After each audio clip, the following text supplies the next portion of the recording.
Hi guys, good evening. This is Manay Gina and welcome back sa aking YouTube channel.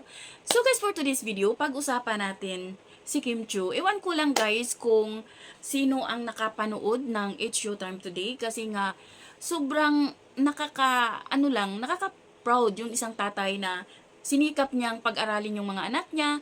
Sinikap niya kahit na pagod na siya, nagbibigay pa siya sa magulang niya, sa mga kapatid niya, sa mga anak niya na nag-aaral, 'di ba? Parang grabe, nakaka-proud talaga itong breadwinner no na ang galing talaga at lahat naman na tayo is makaka-relate doon sa sitwasyon na gano'n. Na kapag breadwinner ka, gawin mo lahat.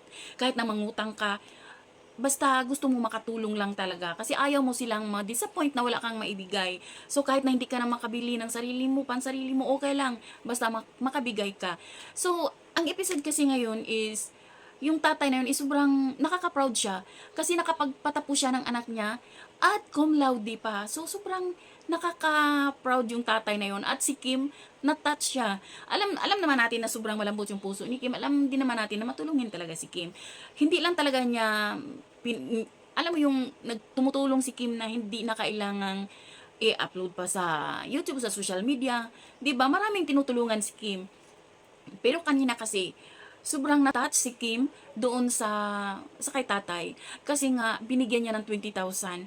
Kasi sobrang na miss na daw ni Kim ang kanyang tatay. At alam nating lahat na si Kim ay isa ding breadwinner. Kaya siguro ganun na lang yung kanyang naiyak siya, no? Naiyak siya kasi, syempre, si Kim din yung tumutulong sa lahat ng kanyang kapatid, mga pamilya. Pero, ngayon kasi, sobrang proud si Kim kasi tapos na niya lahat ng mga kapatid niya. So, yun lang guys. Nakaka-proud lang talaga si Kim. Sobrang hangang-hanga din ako sa kay Kim ha. So, yun lang guys. Thank you for watching. Bye! God bless everyone!